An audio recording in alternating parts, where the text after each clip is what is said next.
So, no time to plot from standard lore. Welcome to the World Build podcast. So, I'm planning to continue Wyoming Bay from last time, and I actually did do a bit more research that should make it a little bit more interesting.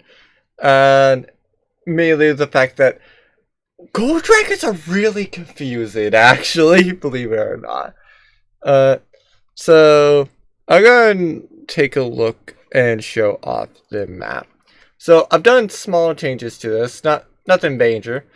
So I've showed off Dawsbury because I feared that this town was kind of a bit too similar to Dawsbury for my liking.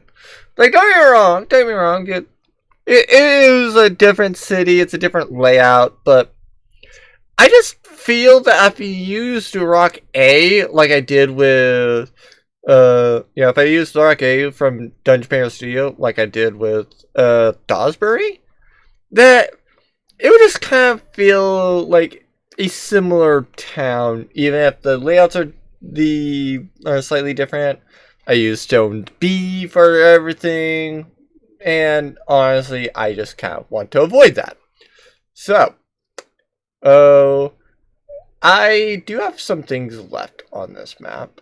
Namely, yeah, so where do I want to place the entrance and exit? 'Cause normally I have this, like, 2x4 or something style exit. Uh, oh. Oh, that did. Whoops. Yeah, sure. And that didn't work. It plays both things at the same time. Yeah, that's one pain about this. It does occasionally do that. Sure, I'll do it there. Plus, to be fair, nothing else. I can just. If I decide to move it a little bit differently, then yeah, can. You can really place it wherever. Like if you want to place it like right from the main strip area.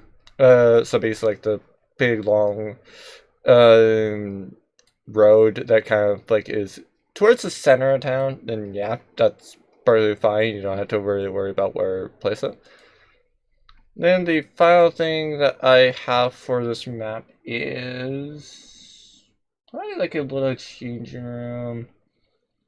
Yeah, about 4x8. The reason why I have 4x8 is so that I can take the walls, do the typical thing, and now just find them and edit. So obviously I'm not going to be able to fully meticulate it.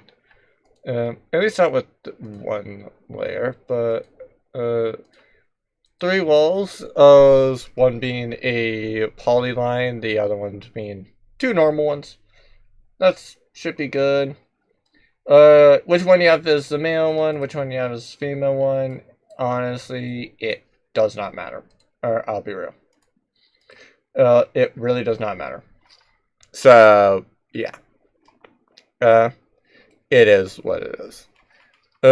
So, now what's left? Well, from last time I noted that really it's just down to NPCs. Wait, I have the world map, or at least I have the map done.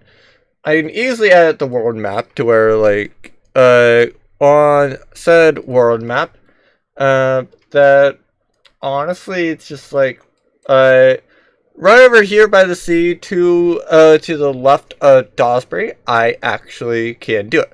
Oh, right, there is something that I did find as a note.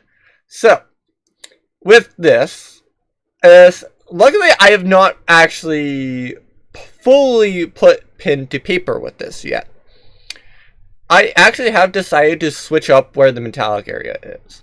So, in my design, I'm going to have it be the evil side is over on the left side of the town. At least in terms of like the world map. Because the reason for that is the Topaz one is from Ashtamuchti. That's to the northwest of the map. The Amethyst one, okay, that's just to the east. Like, it, for the most part, it doesn't matter where it is. Like, honestly, it could be in the right side. Not really caring that much. I just want it more in the center, because it's supposed to be a neutral party. So that's why, like, I still have the pink and amethyst in the center. On the right, I actually do have the brass dragon. Now, I'll get back to why I went and said that gold dragons are confusing. So, how would you believe me if I told you that gem dragons, that gold dragons actually can found layers by the sea? Like, do they go and live in a coastal area or not? Make up your mind. And like, wow, I honestly would not have made that guess. So like, if you don't believe me, I will have I'll be getting it up like right now. Because like literally in Fizzbands, it actually does mention and in the layers section that a gold dragon lair almost always involves water. Now that's key because it does specify river, lake. Fair enough, you can find those in a grassland. You can find those in a forest. That's not really that far. But for some reason it specifies an ocean shore. No offense, but in what world do people have a forest or a grassland by an ocean? That's a coastal area. Like, what? Why is coastal not listed on a gold dragon? It absolutely blows my mind that it is not listed as coastal, because for some reason it is. It honestly is a coastal thing. So, like I said, and the right side is actually for bronze and gold dragons. The reason I have that in my world is the fact that in Fanfos, or rather by Fanfos, there is actually a gold dragon. And one of the early characters who is now an NPC actually did go and do things with said gold dragon. They actually do have a human form. It does confirm it. So something that I do say is a very accurate interpretation of everything is just that literally every dragon can be a human, basically. Because as the 2024 ones do say, like, oh yeah, no, it's beast or humanoid. Now, it doesn't really say a limitation on what it can be. It doesn't say what it can't be. So, I'm going to go a little bit more strict and say that it can only be a human or an actual dragon. It can freely change at will. So, there's that. But I'm going to say that those are the only two forms it can be. A gem dragon, because it does specify that it can be any creature. I will say that the gem dragon specifically can turn into, say, bats, spiders, crabs, etc., etc. All their specific target has to be is small or medium. But that's kind of enough about the dragons. Why do I bring up the dragon specifically, though? Well, I'm essentially doing this as effectively each dragonborn there, or each dragonborn in the town, is related to the dragon that actually is for it. So the amethyst ones are related to the Dawsbury dragon. The topaz dragons are related to the Astramunchti dragon. So it stands to reason that somewhere to the west, basically, is a blue dragon. And so there's that. Much like how somewhere in the east is a actual bronze dragon. Where like the blue and bronze dragon are, honestly, no idea. They're somewhere. They are doing things. No need to worry about it just yet, at least. But anyway, you're probably wondering where the pink dragon is. Well, I actually have that pink dragon as a leader. So I don't have a stat block for the pink dragon. If you guys want a stat block for her, I can make one up. But like, I'm not gonna really put in the podcast necessarily me making the pink dragon, unless I'm specifically being asked to like plot the pink dragon's lair for whatever reason. Then I might make the pink dragon stat block. But as of right now, no. So that's for the most part everything that it is. But that said, still I'm not done. And there are a few more things I do with NPCs. Now, that said, I unfortunately cannot do the same thing that I typically do with NPCs on this. So, what do I mean by that? Well, here's some nightmare fuel. Yeah. I tried to make a pink dragon. The thing that I use normally doesn't actually really work well with actual dragonborns. So, I do have a different thing to use. But this is what I normally do with it. So, this, I would say, took me probably about, like, 5 minutes. And as you can tell, I've done the skin color. Probably could use to change up the blush. It's whatever. I'm not going to care that much. I'm not going to care to go and, like, fix the blush on a model that I'm probably not going to use. But, like I said, it was an easy thing to kind of get the outfit, easy to go and change up the skin color, easy to change up the hair color. So, yeah. Like, it's a very useful tool if you want to see, actually explore and mess around with this. This software is called Vroid Studio. Like I said, I love it for making custom NPCs. That said, though, I do have a different way to go and get actual models or actual images that might work. So, believe it or not, it actually is something that's also free. It is Google. So, whoops, wrong thing. So, yeah. For reference, the tab, you don't need to worry about it too much. It's just something I'll figure it out later.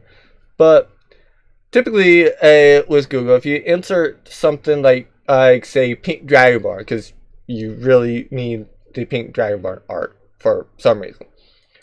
If you're doing Creative Commons licenses, that will usually be a way to signify that everything you're using is perfectly fine to use in a stream, in a video, in your typical game. Like, you can use it in a module. It should be fine. And that said, some of these are probably not the best. Because, like, I know, I frequently see, if I recall correctly, like, DeviantArt, for example, is, like, consistently filled with AI. So if you don't want AI, that's kind of the way the world is now. Sorry, you're probably gonna have to struggle with AI or just pay an actual artist to kind of do it for you. But it is what it is. What is left? Well, I still say we need actual personalities for these NPCs. I was going to say, did just delete everything. But yeah, for reference, I do have a little bit of a romance table. I'll do those first. Or, actually, I guess I'll do them last. But, yeah, consistently, I have found that doing this adds a little bit more life into your NPCs. Not going to say that they're all going to be dull and lifeless and just nobody's ever going to enjoy an NPC unless you do it exactly this way. No, piss off. That's not how games work. Let's be real. But it does help them in this case. So some of these I will use, some of these I won't. I have a lot of dice to roll, I'll be real. But I'll get to them as I get to them. So, for the most part, I don't really care about NPC appearance. And I will usually use, whatever is with the actual, image. Because I will usually have some sort of image on the character. At least if they're actually important. If they're some random NPC that you're just walking by on the streets, I'm not going to care about that. You can use your imagination on that. Deal with it. I'm not going to be trying to find 600 or so images just so I can be accurate with how many people are in a freaking Coliseum, how many that are just walking around town and stuff like that. High ability, again, kind of just depends on how do I feel the character works. Because, sometimes I might say, oh yeah, no, they're better to be, powerful and, being, having their high strength. Other times I might say, oh yeah, no, you're very it's very charismatic, or that they're very, very intelligent.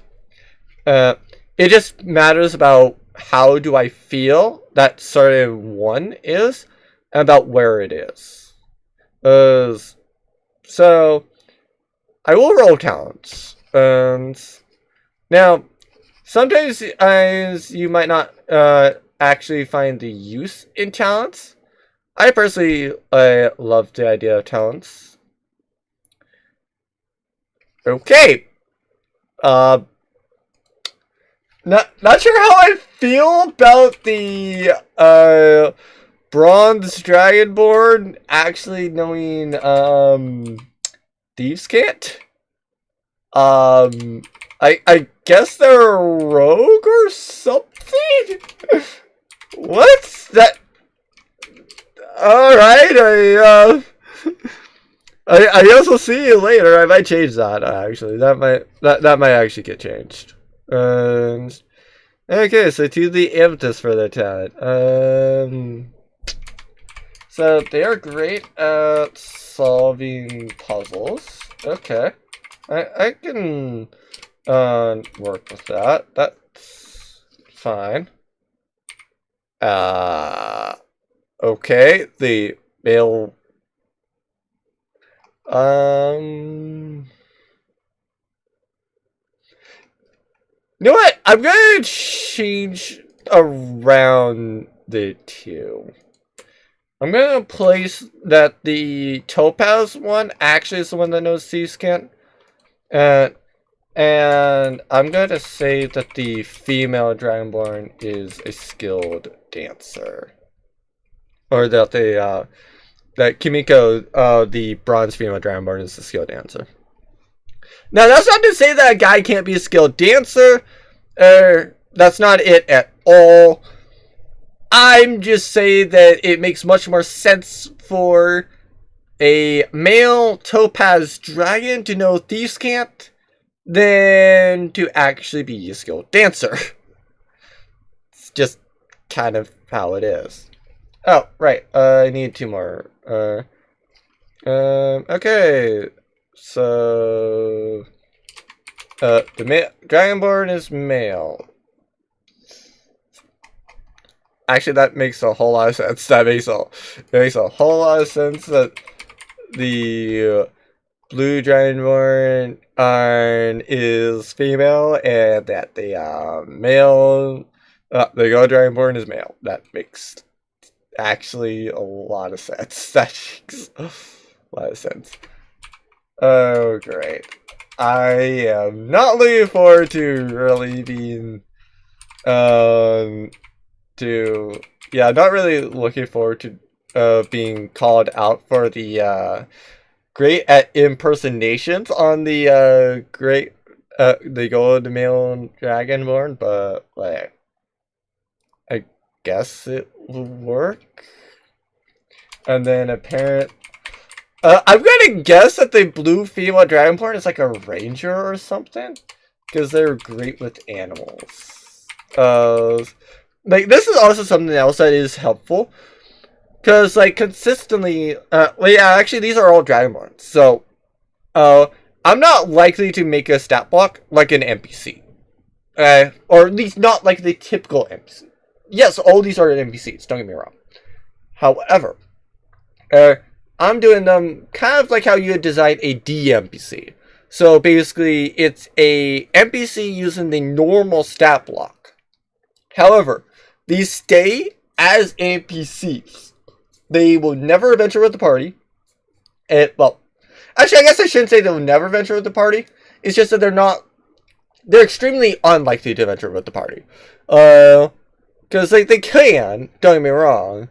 But they're not. It's not going to be, it's not going to be really likely that they're going to do so. And yeah. Mannerisms I usually dislike as well. If I'm really not sure about how a NPC would act, then I might do it. I really should change up this, because I don't...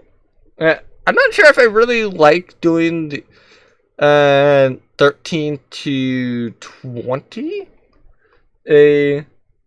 Mainly because, like, it's kind of a mannerism. And, like, really with the mannerism, I more want that to be, like, how they act, basically.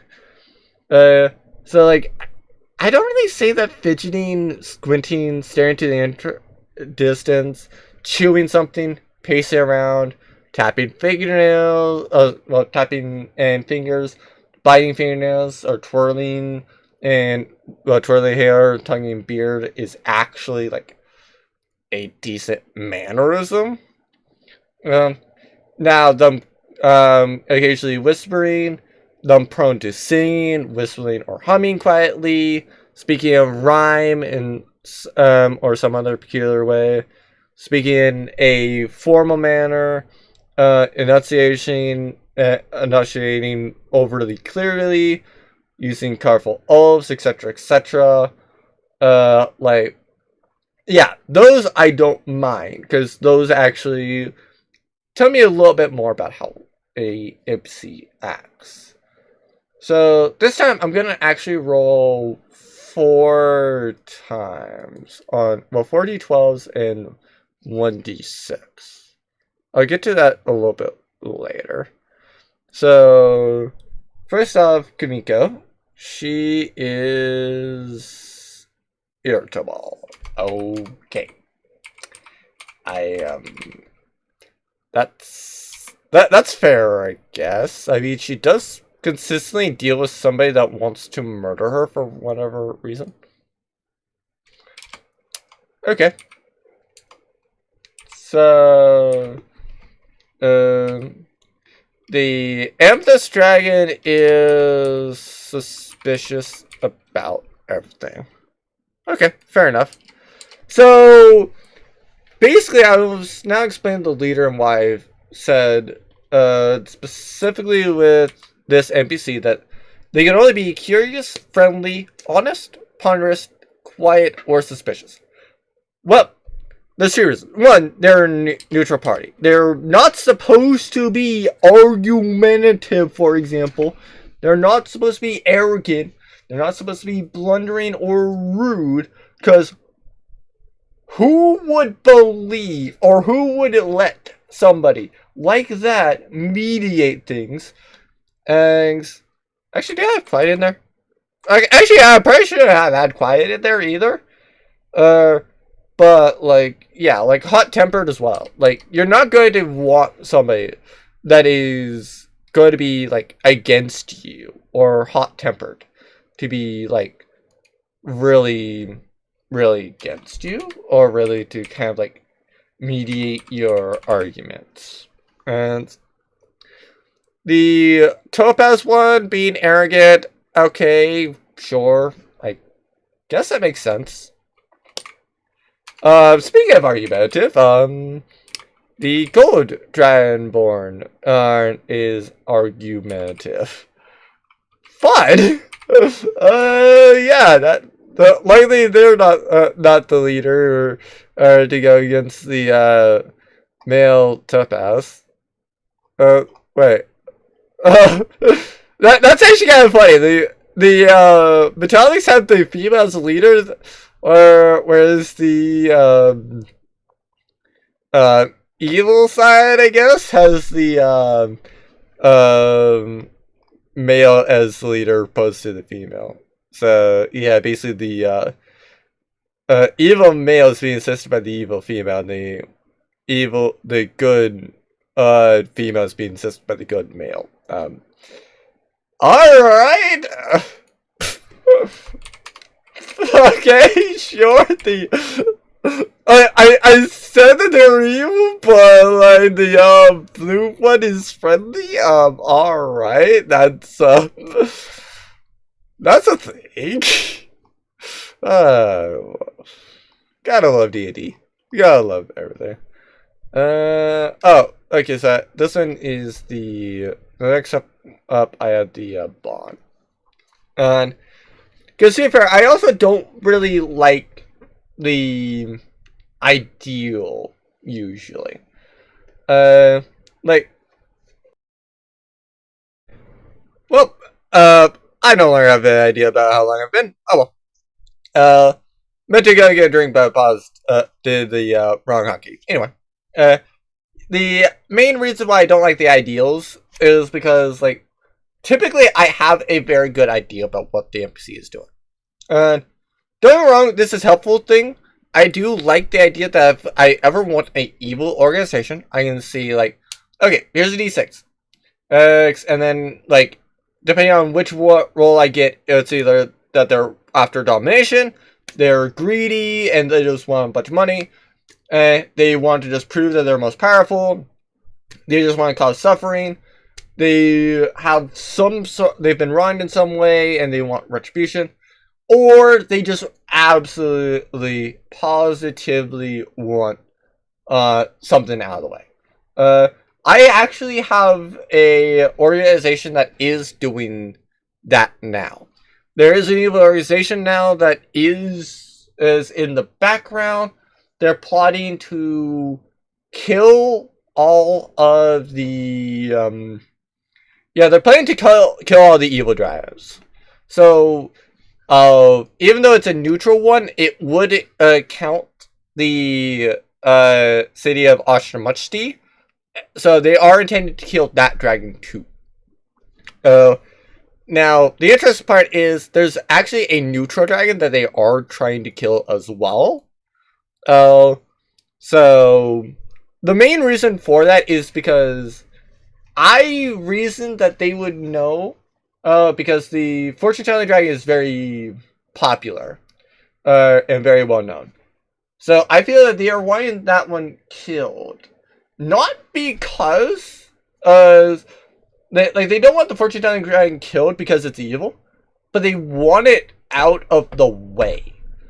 Like they will literally give the crystal dragon the ultimatum of, if you promise to not warn that topaz dragon about anything we do, we will not care about you. Make your decision and give up the topaz dragon completely, or be murdered for the topaz dragon, and we'll keep killing you until you stop, or until we've actually taken down that topaz dragon. Because after the topaz dragon is down, they don't care. Like, the only one that they know of that dragon would actually like assist, that they're wanting to take down, is that topaz dragon.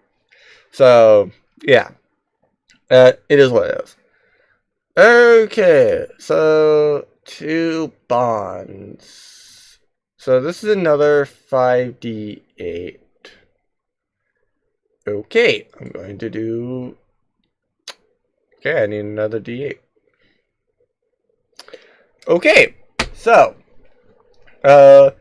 then NPC bonds. So the first one takes the first 2. Oh, that's fun. So wait, which one was it? It's the yeah, I'm trying to find it on the sheet. There it is. The bronze one. So the bronze one is protective of a valuable possession. Fair enough. What that valuable possession is, I guess I'll figure out later, because you never know what that might be. It might be something that's like very, yeah, it might be like the dragon's crystal ball. Well, it might be like the crystal dragon's crystal ball. It might be a specific magic item, such as like a dragon slayer weapon or some other specific thing.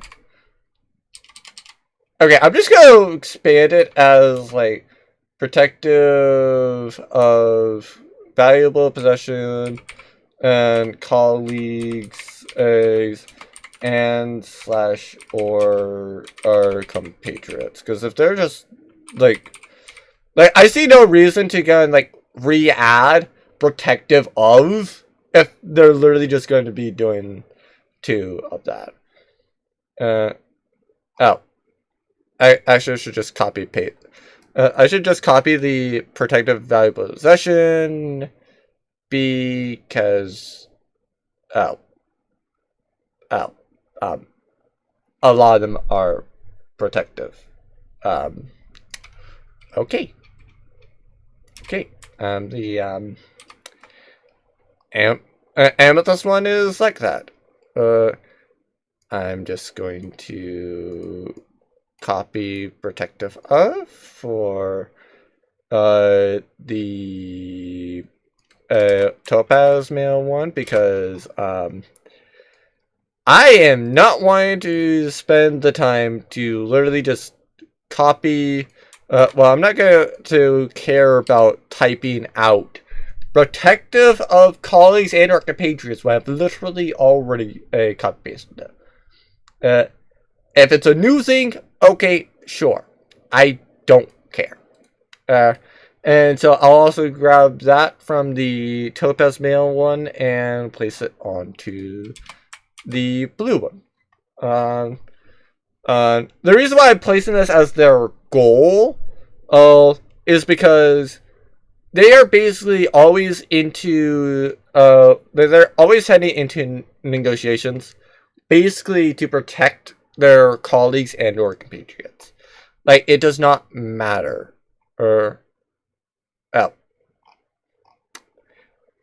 That's literally just the evil side. Remind me why he says they're evil again.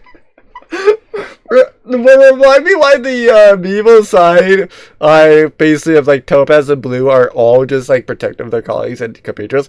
What did these metallic dragons do? I don't know, but I'm going to have to figure that out at some point. That seems interesting, and I don't have any clue about what they're actually doing. Oh wait, no, that's 6. What? What the heck is this? The male gold dragon is drawn to a special place, and they're also out for revenge. What? What type of beef do these two have with each other? What beef do these two sides have? I don't know. I really don't know. I guess that's like the next thing I should plot. Like, what type of beef would? Let me go and get this down. Okay. So I have it written down now. That like there's some sort of beef with these. Basically, it's all but the gold dragon being protective of colleagues and compatriots. Well, I actually also don't really like the flaw. Because, like, so, don't get me wrong, these can be interesting. I just don't really care that much about it. So that's all for the designing NPCs section, or for all that usefulness. Okay, so I do have some more things that I can do, but I say it's more interesting to figure out about what might be some reasons that the bronze and gold aid would have against the topaz and blue. So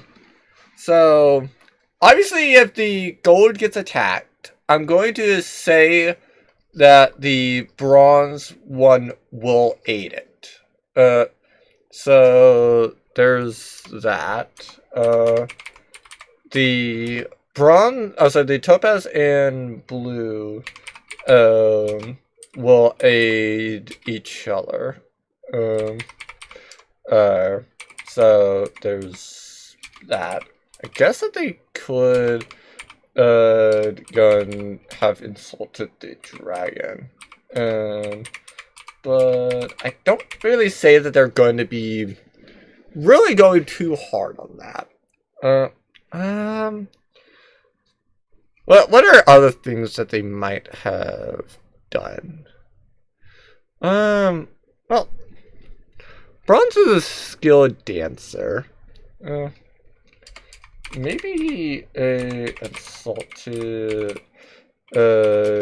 Kimiko's stance. Because obviously if they insulted Kimiko's stance, then the gold dragon yeah, the gold dragonborn might actually do something. I should really go name them, actually. Yeah, I guess I go for that. I think I use Japanese names. So, I'll go and do that as well. So, it should be 2D100. Okay. So then the gold one would be Daichi, and the blue one would be named Akiko, right? Yeah, Akiko. Fair enough, I guess. Fair enough. But yeah. How does the gold dragon be? So, the gold dragon's great impressions. They're argumentative, they're drawn to a special place, and they're out for revenge. Yeah, that still is not a lot to go off of. Is there something in here that might eat that? No, no. Actually, the topaz male is actually good at thieves' can't.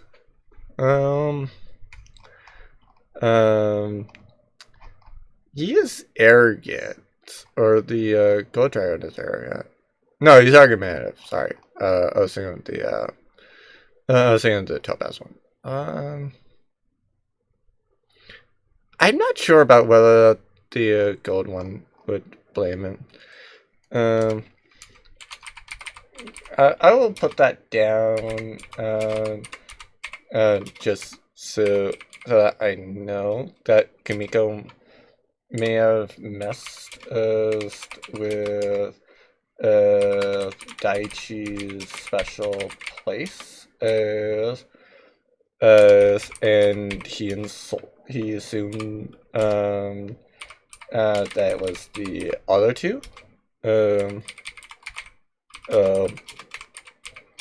I love how I'm honestly just all blaming it on like the metallic dragons.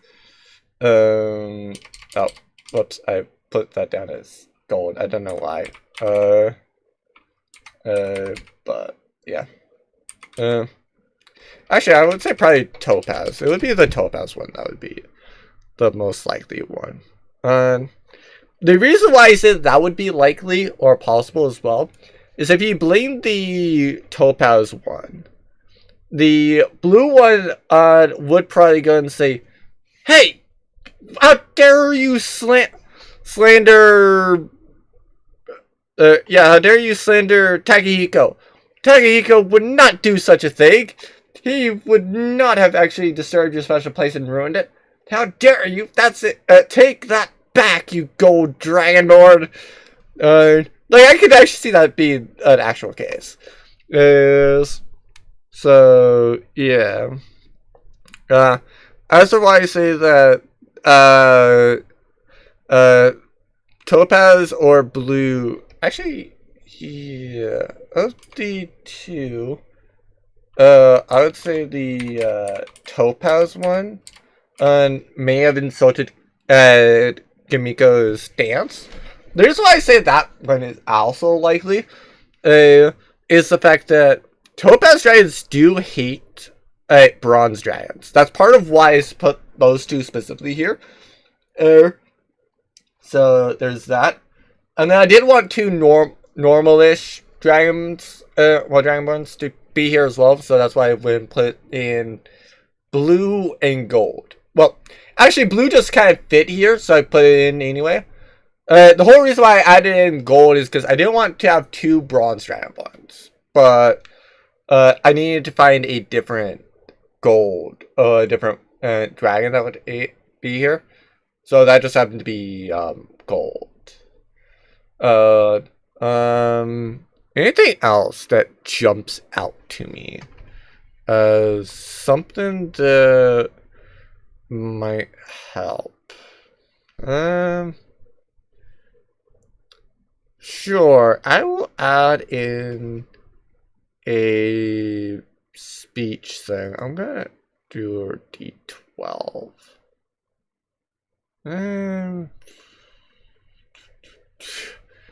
Would I say that a prediction of doom would work from that?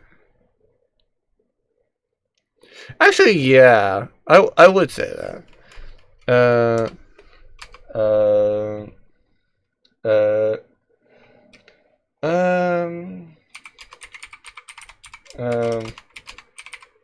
So I'm gonna put in and prone to predictions doom. So I'm going to say that Daichi alerted Kimiko the topaz was likely to sneak attack her. The reason why I say that that's also likely is because gold dragons and topaz dragons normally have beef with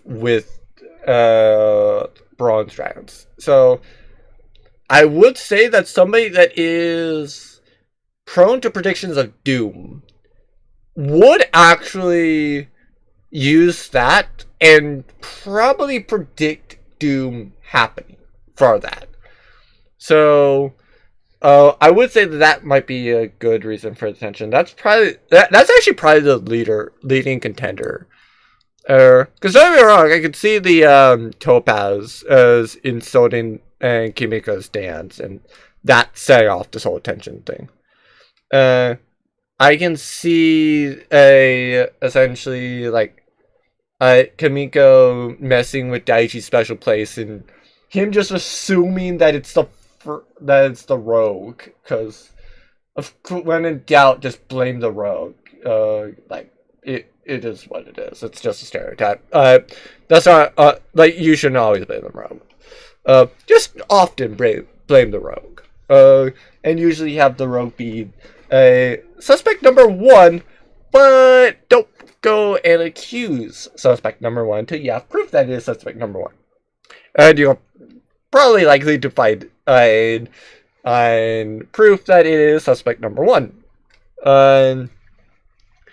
Do I want to just go with the sneak attack? I'm not sure about what else could be. Yeah, I'm just going to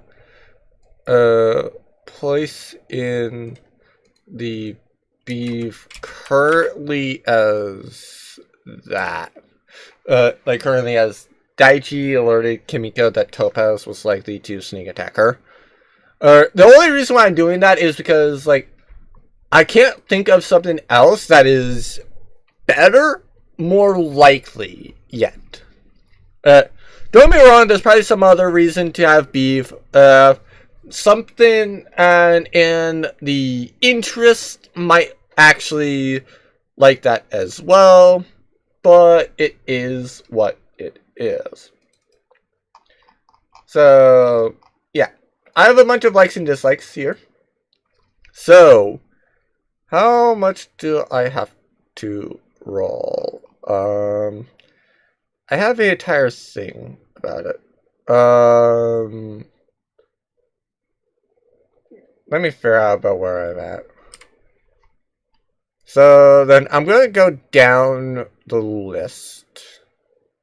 So I'm going to just do 10 at a time. So I'm just going to copy paste a GM roll of 10d20. So this is for several interests that might help aid in aiding the city. So some of these are great, some of these are not. I'm going to go with Kimiko first. So she loves video games, well, arcade/video games. Baseball, she's indifferent about. It's just kind of meh. Not really something to kind of be concerned about. She's alright with cheerleading. Actually more loves dancing. She loves mahjong, apparently. And also loves roller coasters. Okay, so... And then she loves table tennis. She loves just a bunch of the activities. Wait. Oh. Whoops. It's supposed to be 12. So, I'm gonna roll an extra 2d20. Oh. So... Kimiko actually dislikes books. Okay.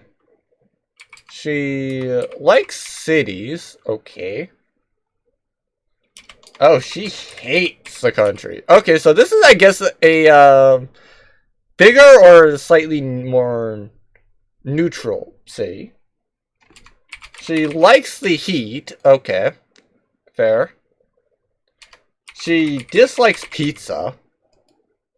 And then she hates travel. Okay. That's that's an interesting one. Fair enough. Fair enough. I'm not going to disagree on that. Now, to the amethyst one. Okay. That's accurate. They love arcade or video games. Oh, wait, never mind. They're meh on baseball. That actually would have been fanatic. They are fanatical about cheerleading. I'm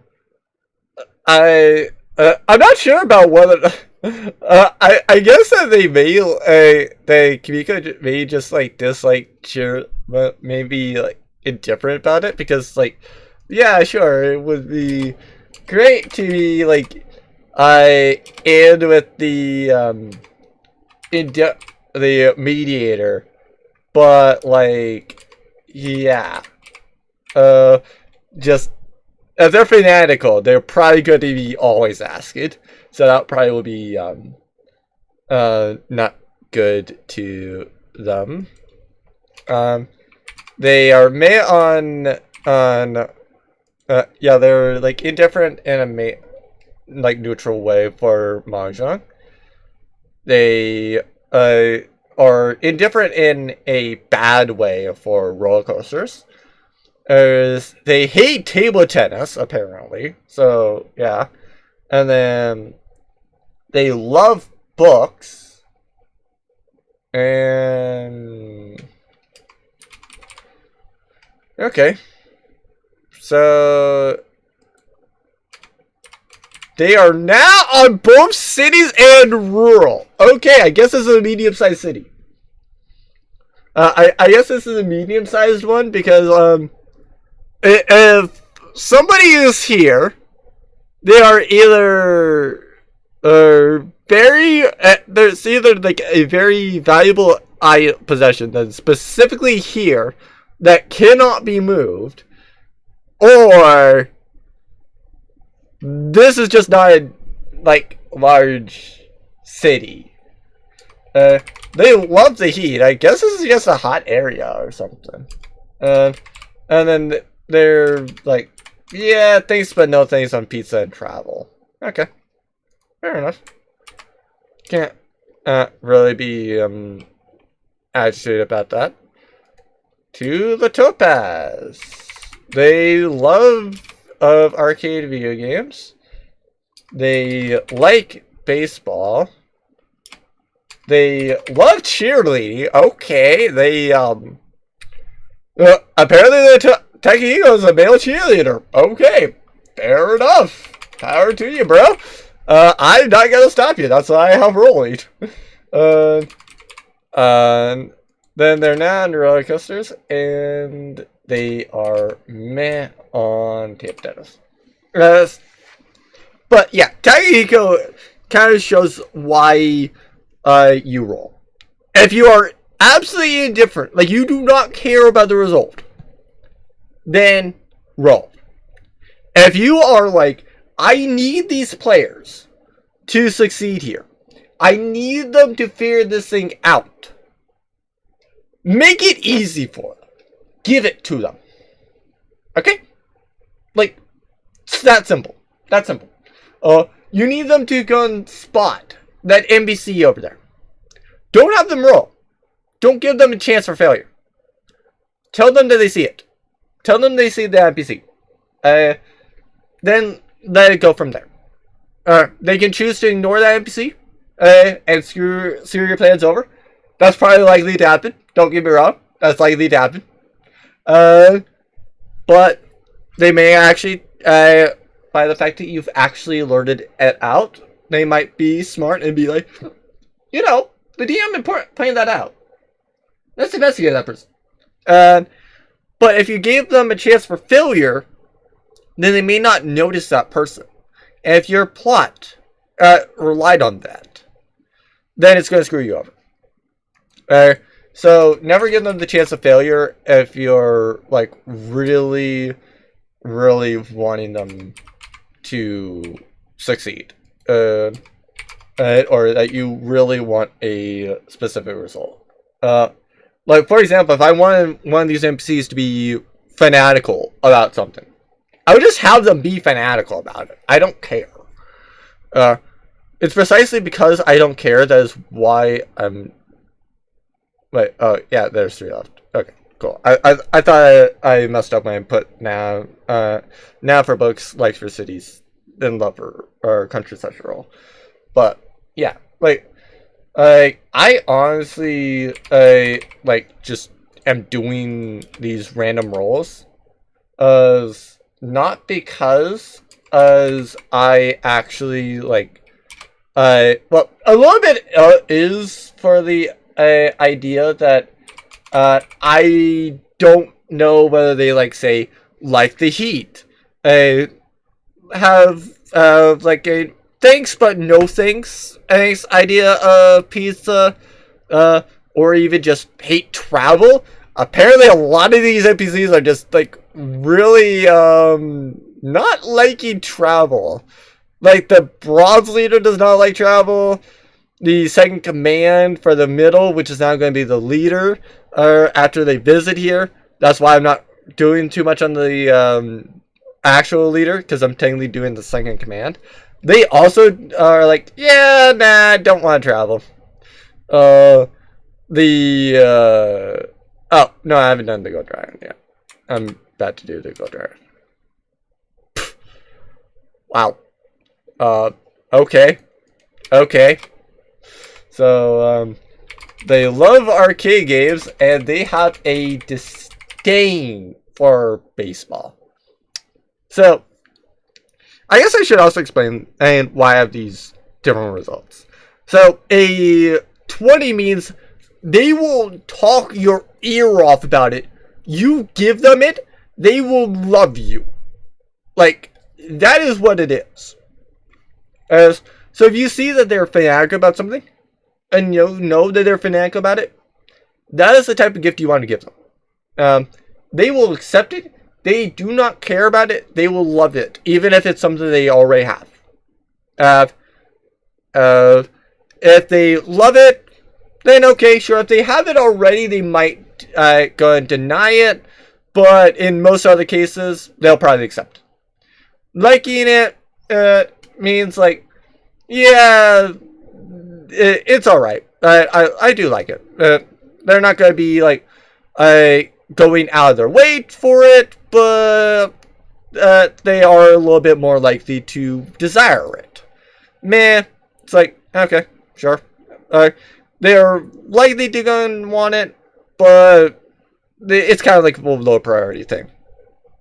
Now it's the same way, but it's just kind of like, yeah, they lean towards not wanting it. Just opposite of like, I just kind of would try to avoid it. Hate is they are definitely avoiding it. Disdain is, don't even dare trying to give that to me. Or do that around me. I will beat you up for that. So if disdain happens to go and end up on, like, say, a book or pizza, well, yeah, if it ends up on an item such as, like, book or pizza, if you give that NPC a book or a pizza, they're likely to not just deny it, but they're probably likely to crack their knuckles and then punch you. That's how it is. So, yeah. Moving on. Meh. Cheerleading is also meh. Mahjong is a love as well. I really should group these together. Or just so I know about where they're at. Oh, whoops. Would help if I actually press the right keys. So, Rokos is a nah. The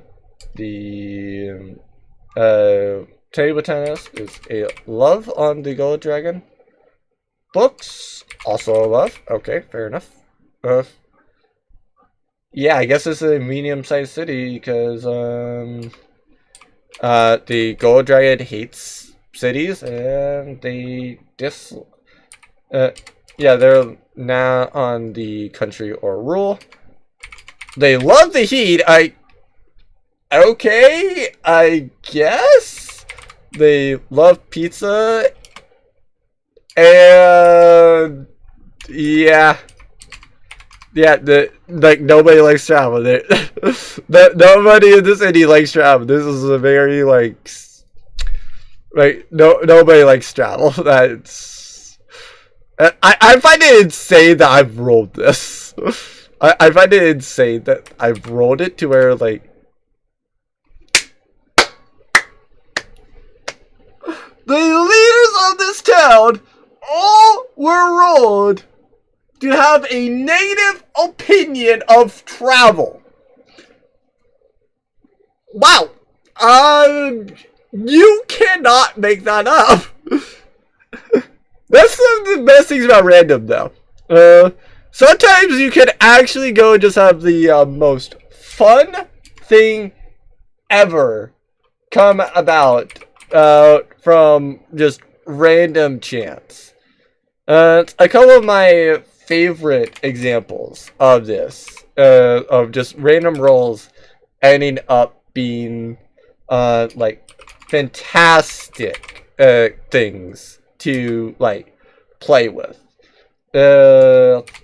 If you saw William Green Mist in my campaigns or in any campaign, and that was rolled, like literally straight up rolled. The person just decided to roll it and basically ended up being like the senile old man that's just like, I am the law. It was great. It was fantastic. I loved it. It was by far a funny character. We've like in every single one of my campaigns, he's shown up at least once. He may have died in some of them, but ultimately he has had an impact. He has been funny. He's been enjoyable. I've loved him. It's been a absolutely great character to have had exist. But yeah, some of the other notable examples is the Death Kiss. Well, actually, in the campaign that's currently going on, it would be the Greater Medusa, which basically just like continued and killed itself. Basically, it literally just hit itself with its own attack on the follow through, and it slashed its own tail. As it was on, like, I think 1 HP. Like, it was literally on the mighty server. I didn't even have to roll for the damage. I just saw not one, and yep, it was gone. Even though it was 5, but anyway, it was it was something to where like it had the chance, and it just hit that one chance, and bad it went. Players did not finish it off. It just happened. Consistently, you know that it's happened. In my campaigns, if you don't see the roll, but yet it's the enemy's turn, and then I start laughing. Odds are at that point it's like, okay, what did it do? What did it do that's you laugh so hard? And yeah, usually it's that. The reason why I think Death Kiss is so memorable, especially to me, is the fact that I know for a fact it didn't get a single nat 1 like the Greater Medusa. It got 2. It got 2. It did 2 nat 1s in a row. I think it was the first 2 attacks as well. Because I think I rolled all 3 attacks. Then I rolled the damage, and it's like, ow. And then I started laughing because it's like, it did exactly enough with the second attack to knock itself out. So it's like, well, yeah, that happened. It did stuff. Not much to say about it otherwise, but yeah, it was a glorious, enjoyable thing. I love it. I would like to point out that the death kissing was like years ago. It was like, what year was it? I know it's been a while. It would have been like, well, I know that Reggie was in there, so it has to be. It has to be earlier than 2023 because I didn't meet Delph by that point. And it has to be later than 2021 because I know for a fact that Wretched was there. So if I had to guess, I would say that would be wait, no. It would have been in 2023 because I know Joker was there. I don't know exactly when it was, but it's been a while. Like it. Actually, yeah, I think it was in like 2023. It was probably around. Actually, do I have a timestamp? Okay, so like I said, it was actually in like 2023.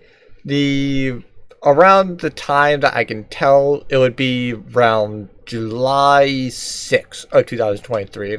That was around when we had the last few sessions. And at least of the second campaign. For reference, I've had 3 campaigns. The third one is actually going strong. It's very well. We usually do have a good amount of sessions. And the first one, new campaign. And expect your first campaign to die like somewhat quickly, especially if you don't actually like look at D&D videos, because honestly, like if you don't really look at D&D videos, you're probably not going to see a lot of your mistakes. So just my biggest mistake from my first campaign is actually literally just flat out like doing something different and not realizing that I should have had a backup plan. Now I always do. I usually try to root things into like some sort of D&D mechanic because honestly, the 2 things that D&D is not really built for. 1, applying other board games to it. 2, literally, yeah, big parties. Like, it's not exactly a party game. Like, yeah. We'll have a couple of people in my campaign here soon that are added. That's not going to be enjoyable or that good. Anyway, now I begin the point where it's just kind of worse for things. So, I now have the romance stuff. So, what do I do for romance? Well, first off, I have a D100 that I'm going to wait on. And then I have 5d6, 5d8, and then finally I will need 10d10s, right? Yeah, 10d10s. So whenever I roll up a NPC, the main idea that I usually have, or the main things I usually need for it, is a D10, well, a D100, a D6, X 2D10s, and a D8. Actually, I guess I can. I guess I don't mind it. So this is a little bit more for like if you want romance in your games. If you don't mind it, then like, yeah, this section will be helpful for you as well.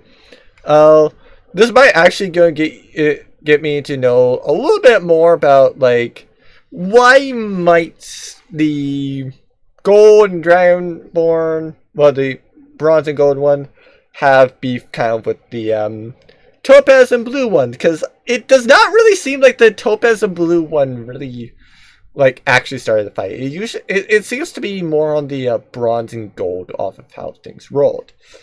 So,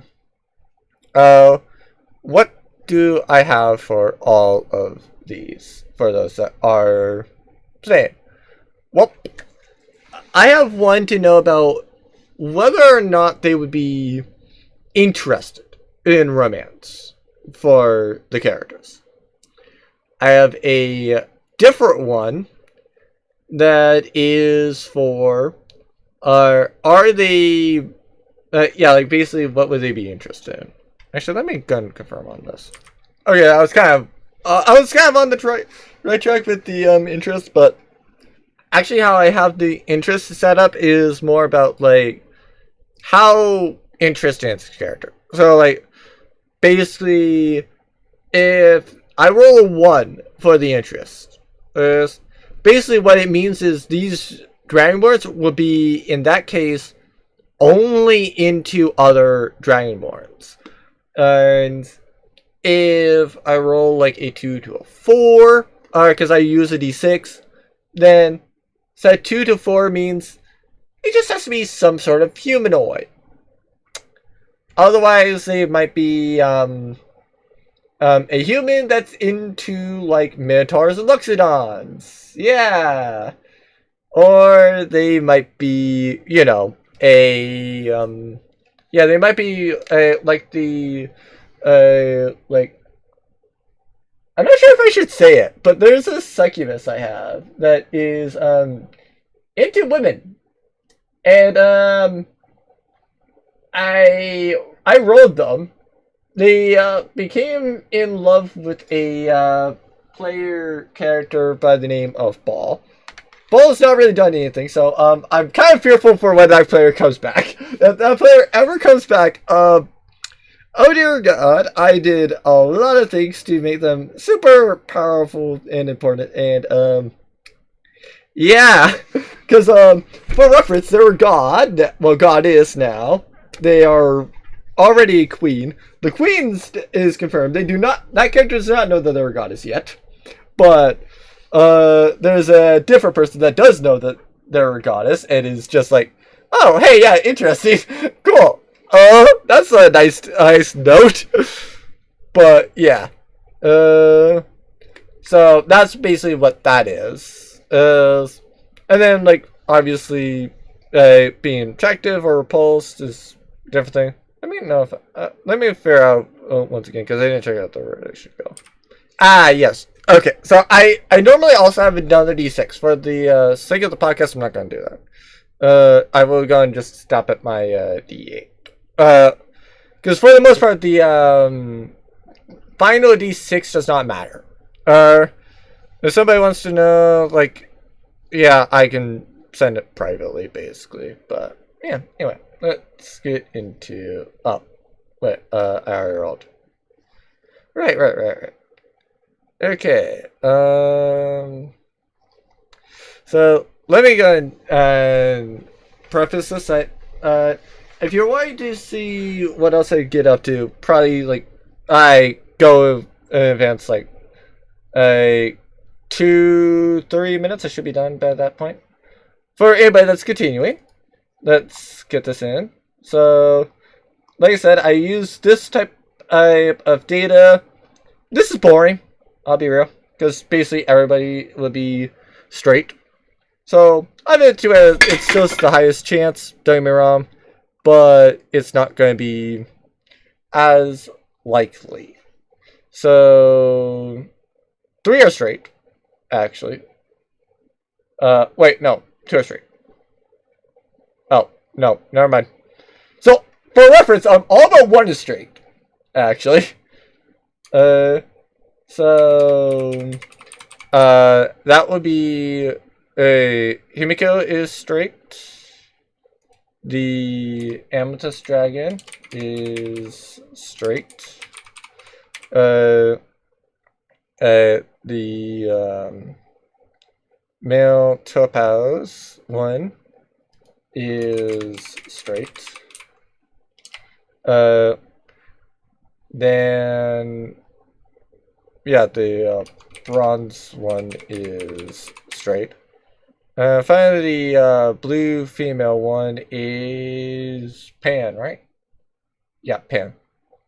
Um, so I have two different uh ones here. So basically, this file number, so like the 123, that is actually the original one.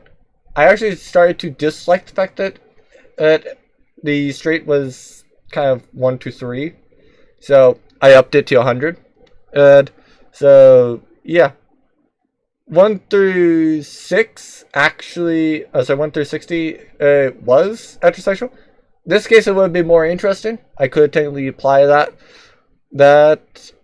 to where like one yeah, to where like the blue would be a effectively heterosexual. Or sorry, no, they would be into women basically. Uh, and then there's another one that would be a like they are mostly straight, but they are curious about the same sex. And then the final one would have just been like open to anything, as is. Okay. So the blue one is also only into Dragonborns. Because yes, I do specify that racist does not, like, I don't have racism in my campaigns. Just let me go and preface that. The reason why I call it that is because as I say that if you're discrediting other races, literally for the fact that they're just different, that is kind of racist. So like they're not like they're racist when it comes to sexuality, but they're not well, they're racist with who they're dating, but they're not actually like racist, if that makes sense. And so yeah, everybody else is similar. So I'm gonna mark that. Okay, so into attractiveness. So yeah, we're just going to do the first 5, because actually I'm going to do the the bronze one is attracted by social interaction. That makes more sense out of hand, I'll be real, but alright. Actually, sure.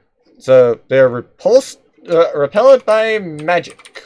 Okay, I will need to keep track of that. Because I would rather not have the second command basically be a repelling the leader. Makes little sense for that. So objective. I have no idea about what their particular ethical interest is. Is probably kindness. I guess I'll figure out later. They are also the Amethyst one is also repulsed by magic. Okay. A lot of magicators here, I guess. All right. The Topaz one is attracted to devotion. Fair enough. I have a different one. They are repulsed by lice. Okay, makes it a lot more likely that they're going to be hating somebody. The gold one was devotion as well. And they are also repulsed by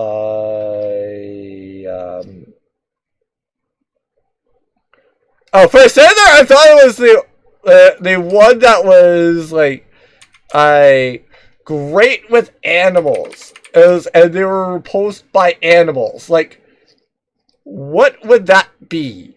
Like, how? How are you great with animals as your talent, but you... Everybody hates magic. Wait, no, this one I'm going to re-roll, because they're a ranger. They are literally... That's literally their whole thing.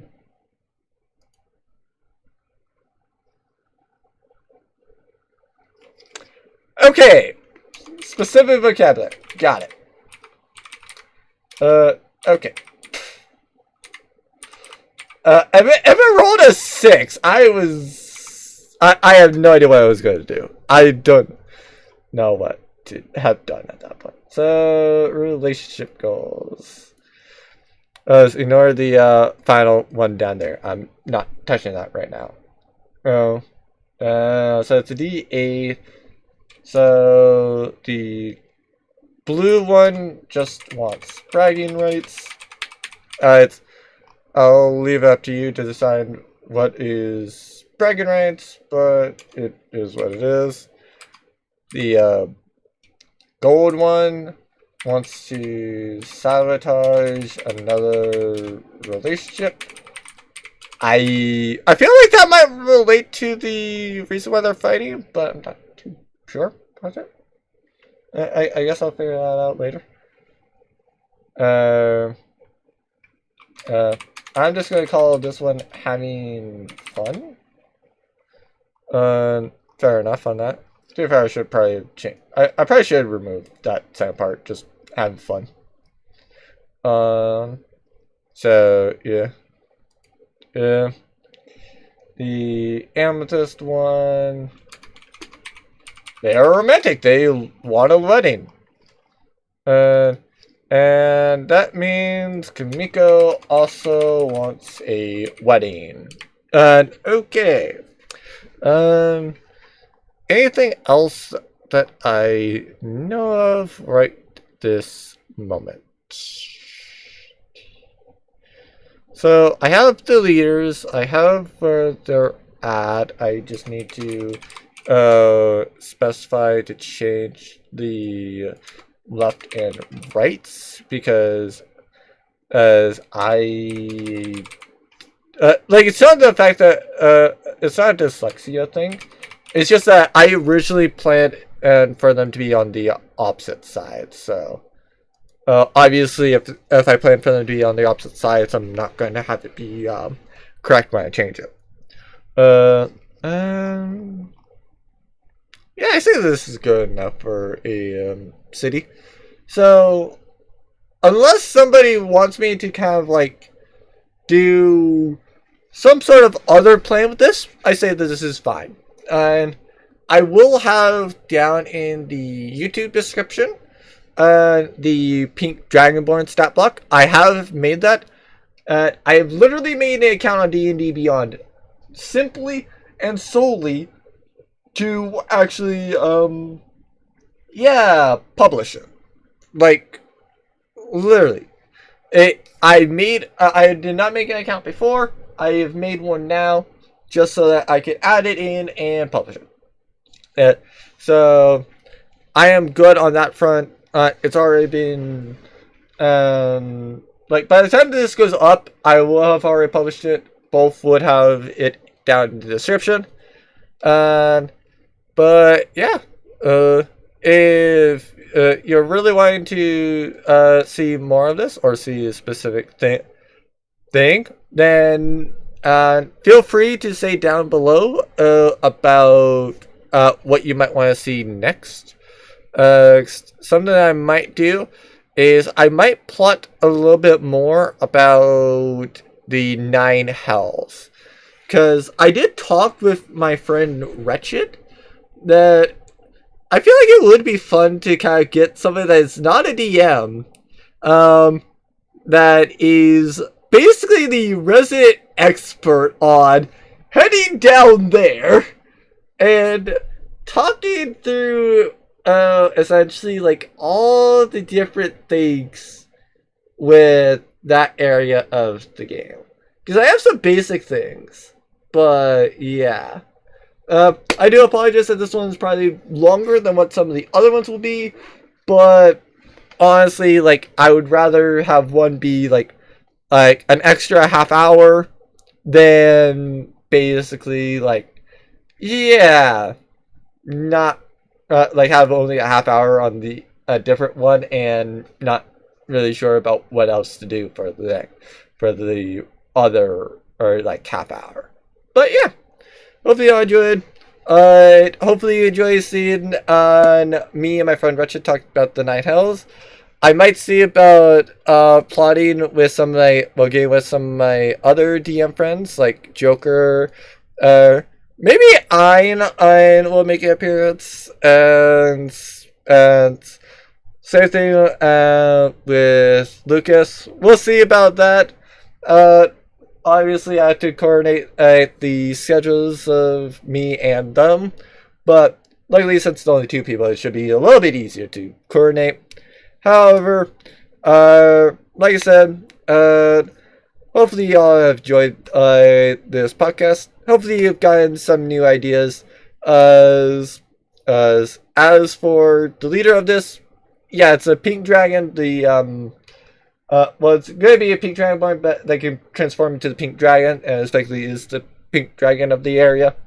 But yeah, I already know the pink dragon. They're wanting to deal with the cleric of the group, so I didn't plot them because why plot somebody that's not going to be here? Now, if you want to hear me plot the third in command, that will come back in after the current leader leaves. Okay, that may be something I literally do a little bit later, but that's not for right now. However, I do hope you all have a rest of your day. Well, good rest of your day. And hopefully I see you all for either A, what I next bring in my friends to go and plot their own demise for, or B, that I go and just plot their own demise for them. But, happy game mastering and happy world building to each and every one of you.